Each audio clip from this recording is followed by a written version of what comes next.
संवाद में आपका स्वागत है। गठबंधन की राजनीति जनता पार्टी के बाद में इस देश के अंदर एक स्थायी स्थान पा चुकी है। आप सभी जानते हैं कि कांग्रेस का एक छत्र राज इस देश के अंदर रहा, लेकिन सबसे पहले जब डॉक्टर राम मनोहर लोहिया ने गैर कांग्रेसवाद की रणनीति बनाई, तब 9 राज्यों के अंदर सरकारें बनी जो गठबंधन की सरकारें थी।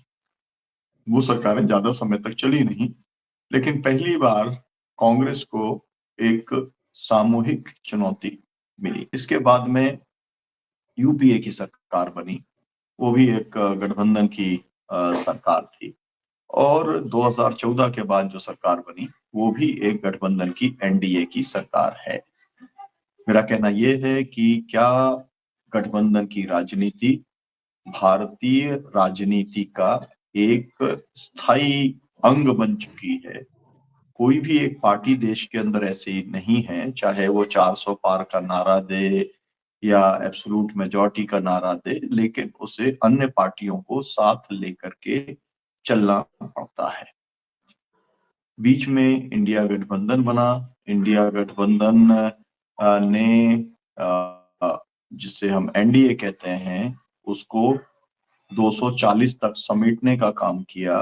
234 तक इंडिया गठबंधन पहुंच गया। लोगों को इस गठबंधन से बहुत सारी उम्मीद थी, लेकिन ये गठबंधन इस समय इस पर तमाम सारे सवाल खड़े हो रहे हैं।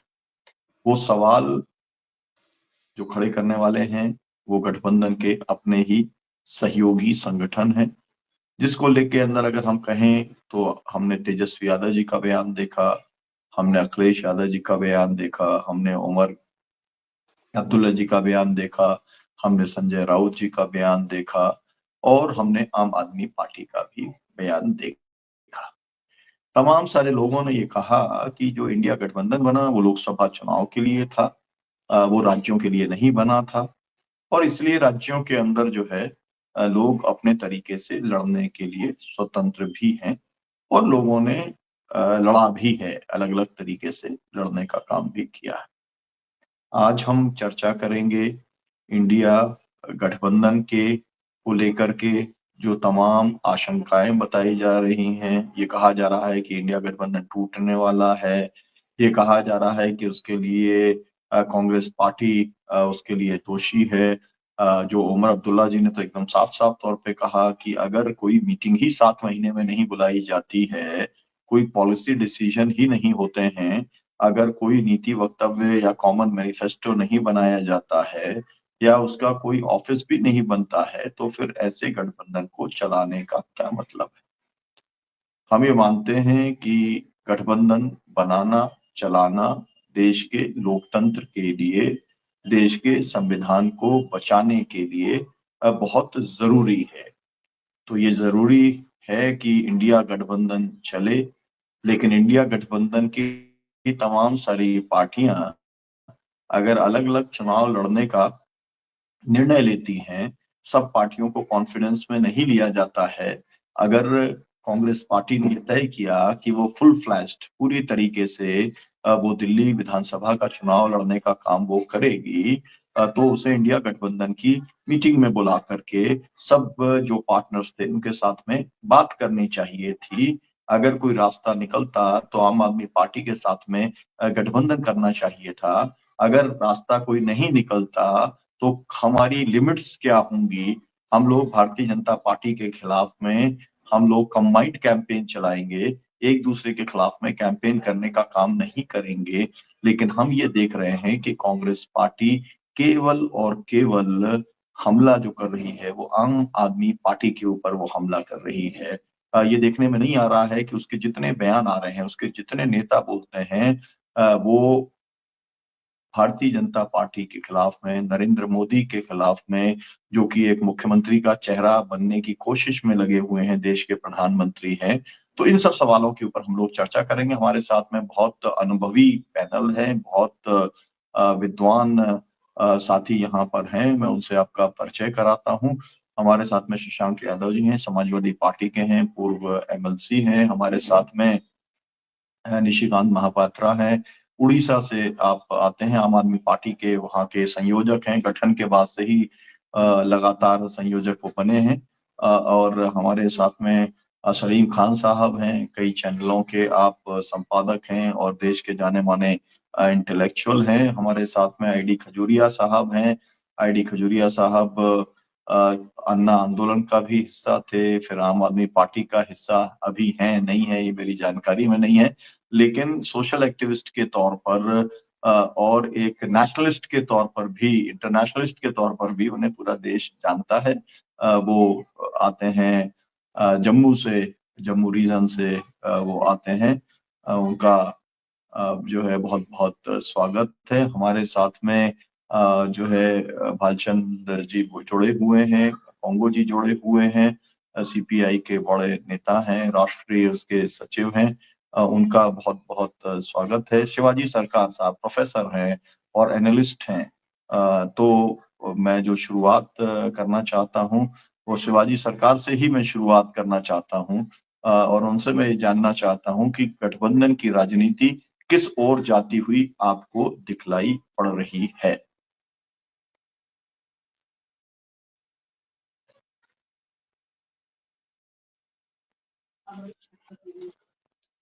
गठबंधन की राजनीति हम जैसा भी सोचें, इस मुल्क की वास्तविकता है। इस मुल्क में जो डाइवर्सिटी है उसमें कोई भी पॉलिटिकल पार्टी जो है हर राज्य तक नहीं पहुंच पाती है, और उनको हर जगह कहीं ना कहीं हर एक को वैसाखी की जरूरत होती है, इसलिए दूसरे पार्टियों का साथ जरूरी होता है। और दूसरी चीज मैं मानता हूं कि गठबंधन करना जो है राजनीतिक दलों का, वो जनता के लिए भी अच्छा है, क्योंकि जनता के यहाँ वहां भी बड़ी विविधताएं हैं, और हर पॉलिटिकल पार्टी जो है किसी न किसी एक विविध जो उसका जो आइडियाज हो, आइडियोलॉजी हो, जरूरतें हो, उनको रिप्रेजेंट करती है। तो इसलिए जब गठबंधन में अलग अलग दल होते हैं तो उन दलों के वजह से जो पूरा समूह होता है उनको एक डिसीजन मेकिंग में एक दबाव भी रहता है, और डिसीजन मेकिंग जो है वो प्रो पीपल होती है, मेरा ये मानना है। और दूसरी चीज अगर आप देखें, जब भी गठबंधन हुए, अगर हम केरला के 1959 से ले, तो कम्युनिस्ट पार्टी सारी दोनों कम्युनिस्ट पार्टियां अलग अलग होके भी साथ लड़े, और उन्होंने 1959 में जिस तरह से कांग्रेस को मात दिया 1957 में, और फिर 1959 में वो रिपीट करके आए। तो वहां से अगर हम देखते हैं तो 1967 की राजनीति, जिसमें कि अगर आप देखें घोर विरोधी जो थे विचारधाराओं के हिसाब से, जनसंघ और समाजवादी वो साथ आके बैठे, और इसी तरह से जनता पार्टी के वक्त में सारी पार्टियों ने अपना विलय करना का निश्चय किया, और उसमें कम्युनिस्ट पार्टी भी थे, जनसंघ भी था, समाजवादी पार्टी भी थे, सारे वर्ग। तो मैं समझता हूं एक चीज जो सारी राजनीतिक दल इस देश की समझती है कि संविधान के तहत हर राजनीतिक दल के पर एक जिम्मेवारी है कि उनको सिर्फ दल ही नहीं चलाना है, उनको देश भी चलाना है, देश के सरकार को भी चलाना है, और अगर सरकार में नहीं है तो सरकार को सही रास्ते पे भी चलाने की जरूरत है।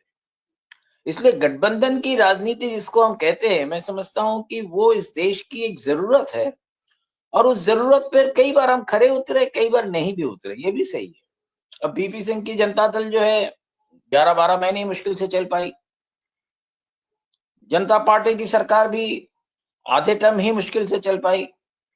तो अंतर्द्वंद तो वहां होते हैं, पर अंतर्द्वंद के साथ जो अगर हम देखें, सबसे पहला जो एक्सपेरिमेंट रहा, मैं समझता हूँ अटल बिहारी वाजपेयी का, जो एनडीए का जो उन्होंने कोशिश की, और उससे पहले यूनाइटेड फ्रंट का भी किसी हद तक सफल रहा है। ऐसा मैं नहीं कहूंगा यूनाइटेड फ्रंट सफल नहीं रहे, वो भी सफल रहे, और उन्हीं से सीख के जिस तरह से अटल बिहारी वाजपेयी सारे दलों को साथ में लेके आए और कोशिश की उन्होंने कि सभी दलों के साथ जो है बैठ के सारे डिसीजन लिए जाए और अंतर्द्वंद कम से कम हो, ये उन्होंने जो शुरुआत की, बाद में यूपीए ने भी उसी को फॉलो करने की कोशिश की। यूपीए 1 में खास करके अगर आप देखें, जी यूपीए 1 जो है बहुत अच्छे ढंग से इसलिए चला क्योंकि उसमें जो लेफ्ट पार्टीज थी उन्होंने हर वक्त लगाम कसे रखा, और लगाम जब तक उनके हाथ में रहा, यूपीए का जो जितने भी निर्णय रहे वो सारा ही जनता के लिए बहुत अच्छा रहा, चाहे मनरेगा हो, चाहे राइट टू एजुकेशन हो, चाहे राइट टू इंफॉर्मेशन हो, इस तरह की तमाम चीजें हम गिना सकते हैं। तो गठबंधन में इस तरह का जो लगाम कसने की जो बात है, मैं समझता हूँ वो बहुत अच्छी बात रहती है। यूपीए ने एक एक्सपेरिमेंट और अच्छा किया। हमारे देश में हमने देखा है कई बार जो भी प्रधानमंत्री होते हैं वो सभी नियंत्रणों से बाहर हो जाते हैं। यूपीए मैं समझता हूं उन्होंने एक नया एक्सपेरिमेंट किया, जो नेशनल एडवाइजरी काउंसिल उन्होंने बनाई। उसकी वजह से जो है यूपीए 1 और यूपीए 2, यूपीए 1 ज्यादा अच्छा चला, यूपीए 2 उतना नहीं चला, फिर भी जो नेशनल जी एडवाइजरी जी काउंसिल का जो रोल रहा है उसको हम नजरअंदाज नहीं कर सकते। और मैं समझता हूं कॉन्स्टिट्यूशनली ये प्रोविजन हमें बाकायदा कर लेना चाहिए कि इस तरह का एक एडवाइजरी काउंसिल रहेगा जिसमें हर पार्टी के लोग होंगे और निर्णय जो भी होंगे वो उसके हिसाब से होंगे। कोई एक व्यक्ति जो जब निर्णय लेने लगता है, तब इस देश में हमने देखा है, चाहे 1975 का वक्त रहा हो, चाहे 2014 के बाद का वक्त रहा हो, तो जब भी एक ना एक बात होता है तब परेशानियां होती है। गठबंधन में परेशानियां होती नहीं है ऐसा नहीं है, परेशानियां होती हैं, बहुत होती हैं, जी जी। और लगातार खास करके हम शिवाजी पार्लियामेंट में सरकार एडजस्ट। साहब आपके पास फिर से आते हैं। जी जी जी हाँ, जी। मैं आपके पास फिर से आता हूँ सर, जी हाँ, बिल्कुल है ना। सही बात है। आपकी जी बात जो आई है, जी आपकी बात जो आई है, मैं सलीम साहब के पास चलता हूँ। मैं सलीम साहब आपसे मैं जानना चाहता हूँ, एक तो विश्लेषण ये है कि ये देश विविधताओं भरा देश है। कांग्रेस पार्टी की एक तरीके से इस देश पे मोनोपोली रही, लेकिन वो लोगों के एस्पिरेशंस को सेटिस्फाई नहीं कर पाई। इस कारण से रीजनल पार्टीज बनी, या तमाम सारे अलग अलग सोशल ग्रुप्स के डोमिनेटेड पार्टीज बनी, वो सब कुछ हुआ। आप जो अभी एनालिसिस यहाँ पर रखा गया उससे कितने सहमत हैं, और आप इस गठबंधन की राजनीति को किस दिशा में जाते हुए देख रहे हैं? जी सलीम शुक्रिया। देखिए, मेरा ख्याल है गठबंधन जो है वो, बल्कि सारे सियासी काम, जो सारी राजनीति होती है वो ज़रूरत के हिसाब से होती है। तो ज़रूरत 2 होती है, एक ज़रूरत वो होती है कि जब कोई बहुत बड़ा खतरा आ जाए तो उससे अपने आप को बचाने के लिए कुछ न कुछ करना पड़ता है, या कोई बड़ा फ़ायदा उठाने के लिए कुछ न कुछ करना पड़ता है। इमरजेंसी आ गई, एक बहुत बड़ा खतरा था। तो उसके लिए बड़े-बड़े फैसले किए गए और बड़ा परिवर्तन भी आया उसके बाद। मतलब जो लोग ये बात नहीं सोच सकते थे कभी, वो हो गया कि इंदिरा गांधी हार गई और कांग्रेस जो है वो सत्ता से बाहर। तो उसके बाद भी इस तरह के सिलसिले रहे। इसके बीपी सिंह साहब ने जो किया उसके खिलाफ, करप्शन के खिलाफ, और उसके बाद जिस तरह की मजबूरियों में एनडीए बनी, और फिर ये कि यूपीए बनी, जब अभी सरकार साहब बता रहे थे। इसी तरह की एक सिचुएशन अभी इस 2024 से पहले आ गई थी। सब लोगों ने ये महसूस किया कि ये शायद भारत का आखिरी इलेक्शन है। वो गलत बात थी या सही बात थी, बल्कि गलत ही बात थी।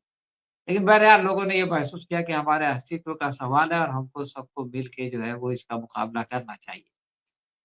और उसमें भी मुश्किलात आई। नीतीश कुमार साहब का अलग हो जाना, जो कि उसके एक तरह से कर्णधार थे। ये एक बहुत बड़ा झटका था।